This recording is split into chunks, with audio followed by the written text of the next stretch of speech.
एक बार एक जंगल में था एक शक्तिशाली शेर। शेर उस जंगल का राजा था। वह हर कोई जानवर का शिकार करता था अपने भोजन के लिए। इसीलिए जंगल के सारे जानवर उससे डरते थे और उसके रास्ते से दूर ही रहते थे। अब इस वजह से शेर को शिकार करना मुश्किल हो गया। तो उसने एक चालाक लोमड़ी को काम पे लगाया।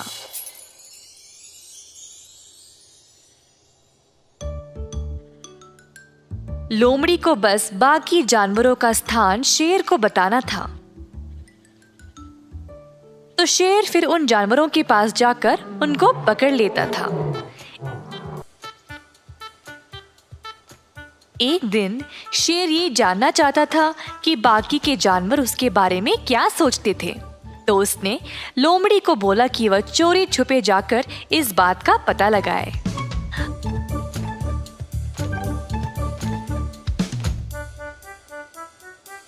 अब मेरे राजा, जैसा आपने बोला मैंने वैसे ही सबकी बातें सुनी आपके बारे में। बढ़िया, तुम सच में चालाक हो।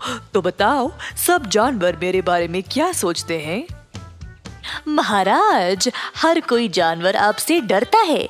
आप किसी भी जानवर को आसानी से पकड़ सकते हैं, इसीलिए कोई भी आपके रास्ते में नहीं आ रहा। आप ही इस जंगल के राजा हो और इस जंगल में आपकी बराबरी करने वाला और कोई नहीं। हा, तुम क्या सोचते हो मेरे बारे में? मेरा जैसा इस जंगल में और कोई नहीं। मैं ही सबसे शक्तिशाली हूँ और मुझसे बेहतर और कोई भी नहीं। क्या आपको लगता है कि आपसे बेहतर और कोई नहीं? अगर मैं आपको जानवरों की गुप्त जगह नहीं बताता तो आप खुद शिकार कर ही नहीं पाते। शरीर का बल कोई मायने नहीं रखता अगर खुद शिकार भी नहीं कर सकते हो। अगर मैं एक दिन भी छुट्टी ले लूं तो तभी शेर को मेरा महत्व पता चलेगा। मेरे बिना उसका जीवन कितना मुश्किल है तभी उसको पता चलेगा। अगले दिन लोमड़ी शेर के पास नहीं आया। शेर इंतजार करते करते परेशान होकर खुद शिकार करने निकल गया। दूर उसको एक खरगोश नजर आया। शेर धीरे से खरगोश की ओर गया। उसी समय खरगोश को कदमों की आहट सुनाई दी और देखना चाहता था कि वहां कौन है। खरगोश ने वहां से भागने की कोशिश की, परंतु वह शेर के पंजे में फंस गया। इसी दौरान उस रास्ते एक हिरन आया जिसने शेर का ध्यान खींचा। शेर अब खरगोश को छोड़कर हिरन के पीछे दौड़ने लगा। हिरन ने देखा कि शेर उसकी ओर आ रहा है और तुरंत तेज रफ्तार से वहां से भाग निकला। शेर उसके पीछे पीछे गया, पर हिरन इतना तेज था कि शेर उसको पकड़ ही नहीं पाया। शेर अब निराश हो गया और वापस उसी स्थान पर गया जहां पर उसने खरगोश को पकड़ा, पर खरगोश तो वहां था ही नहीं। भूखे शेर को पछतावा होने लगा कि अगर उसको हिरन का लालच नहीं होता तो अब तक उसको कम से कम खरगोश तो खाने को मिलता। दूर से लोमड़ी ये सब देखकर मजे ले रहा था। शेर घमंडी नहीं बल्कि लालची भी है, इसीलिए उसके हाथ कुछ भी नहीं आया। जो था वो भी चला गया। एक बार एक घने जंगल में कई जंगली जानवर रहते थे, जैसे कि हाथी, गोरिल्ला, बंदर, चिंपांजी, हिरन और कई और। जंगल का राजा था एक चालाक और शातिर शेर। वह सब जानवरों पर रौब जमाता था और हर कोई उससे डरता था। एक दिन शेर ने सारे जानवरों को एक बैठक के लिए बुलाया। सब जानवर सोच रहे थे कि शेर को बोलना क्या था। जल्द सब हुए इकट्ठा और शेर उधर आ पहुंचा। कल से मैं चाहता हूँ कि तुम सब लोग एक नए नियम का पालन करो। इसके आगे शेर ने कुछ नहीं बोला तो उत्सुकता से डरते हुए गोरिल्ला ने पूछा, जहाँपना, अगर आपकी इजाजत हो तो क्या आप हमें इस नए नियम के बारे में बता सकते हैं? रुको मूर्ख जानवर, मैं बोलूंगा। अभी मैं इस नियम पर विचार ही कर रहा हूँ। सब जानवर अब और भी डर गए और चुपचाप इंतजार कर रहे थे। आखिरकार शेर ने कहा, अब से हर रोज तुम लोगों को मेरे भोजन के लिए एक जानवर भेजना पड़ेगा। अगर इस नियम का पालन नहीं करोगे तो बहुत बुरा होगा। ये सुनकर सब जानवर हैरान परेशान हो गए, पर उनके पास और कोई रास्ता नहीं था। जंगल के राजा की बात उनको माननी ही पड़ी।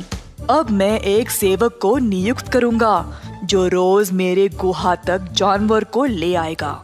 मेरा सेवक हिरन होगा। हिरन हैरान रह गया और बाकी के जानवर भी। शेर को वापस जवाब देने से हिरन बहुत डरता था, तो धीमी आवाज में उसने कहा, जी जनाब, आप जैसा कहोगे मैं वैसे ही करूंगा। हर सुबह एक जानवर को लेकर आपके पास आ पहुंच जाऊंगा। फिर शेर वहां से चला गया। अगले दिन से रोज हिरन एक जानवर को लेकर शेर के पास ले जाता था।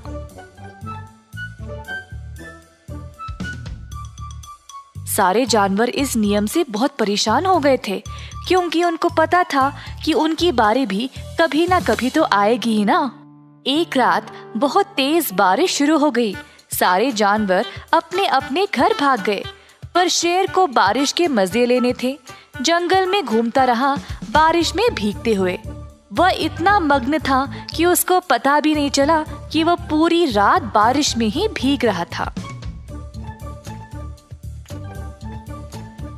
सुबह सवेरे बारिश के रुकने के बाद थका हुआ शेर अपने घर वापस जाकर सो गया। जब वह जागा तो हिरन उसकी सेवा में उपस्थित था। शेर राजा, आज मैं किसको ले आऊं? बोलने के लिए जब शेर ने अपना मुंह खोला तो उसने जोर से छींका। achoo! शेर को बारिश में भीगने के कारण जुकाम हो गया था। शेर ने फिर से बात करने की कोशिश की, पर उसको सिर्फ छींकें निकल रही थी। शेर बात नहीं कर पाया तो इशारों में हिरन को जाने को बोल दिया। इसी तरह कई दिन बीत गए। इसके कारण शेर को खाने के लिए कुछ नहीं मिल रहा था। अपने गुहा में ही बीमार भूखा बैठा रहा। जल्द शेर कमजोर पड़ने लगा। शेर को इस हालत में देखकर बाकी के जानवरों ने उसकी मदद करने का निर्णय लिया। जंगल में ढूंढकर उन्होंने कुछ जड़ी बूटियों को लाया और उसका एक मिश्रण बनाया। अब ये निर्णय लेना था कि भूखे शेर को ये दवाई देने कौन जाएगा। मैं नहीं जाऊंगा। शेर मुझे देख देख कर थक गया है और मैं भी नहीं जाऊंगा। वो खतरनाक है और इतने दिनों से भूखा भी। मैं अपनी जान जोखिम में नहीं डाल सकता। अंत में गोरिल्ला बोला, ठीक है, मैं देने जाऊंगा। शेर राजा, हम सबको पता है कि आप बहुत बीमार हो, तो हमने आपके लिए ये दवाई बनाई है। कृपया इसको ले ले, फिर आप ठीक हो जाओगे। achoo! ठीक है, achoo! उधर छू रख दो, मैं देख लूंगा। गोरिल्ला दवाई रखकर चला गया। दिन पे दिन शेर की हालत और भी बिगड़ने लगी। अंत में उसने दवाई लेने का निर्णय ले लिया। अगले दिन जब शेर जागा तो वह बिल्कुल ठीक हो गया। शेर बहुत खुश था। उसने फिर अपने बर्ताव के बारे में सोचा। उसने अपनी आलस्य की वजह से बाकी के जानवरों को संकट में डाला, फिर भी सब ने उसकी मदद की। पर शेर अभी भी दुष्ट ही था और इन सब ख्यालों को दिमाग से निकाल दिया। उसको अब भूख लगी थी। गुहा के बाहर आया तो दूर हिरन को घास चरते हुए देखा। अब शेर शिकार करने कहीं दूर नहीं जा सकता था, तो उसने हिरन को ही फंसाने का निर्णय लिया। शेर हिरन के पास गया और उसी की तरह घास खाने लगा। ये देखकर हिरन हैरान रह गया। जिज्ञासु से हिरन खुद शेर की ओर गया और पूछा, शेर राजा, आप घास क्यों खा रहे हो? आप ठीक तो हो? हाँ, वो दवाई खाने के बाद मुझे लगता है कि मांस से ज्यादा घास ही अच्छा होता है।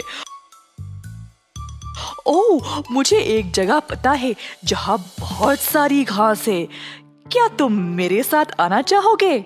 हिरन ये सुनकर खुश और उत्सुक हो गया कि जंगल का राजा उससे दोस्ती करना चाह रहा था और वह आखिरकार बदल ही गया। खुशी से वह शेर के साथ चला गया। शेर ने हिरन को एक सुनसान जगह पर लिया और अचानक से उस पे वार कर दिया। शेर ने अपने ही सेवक को खा लिया और बाकी जानवरों ने भी सबक सीख ही लिया कि वह शेर पर कभी भी भरोसा ना करे। हिरन को अपनी मासूमियत की कीमत अपनी जान देकर चुकानी पड़ी। इस कहानी से हम ये सीखते हैं कि अपने दुश्मनों पर विश्वास करना खतरनाक है।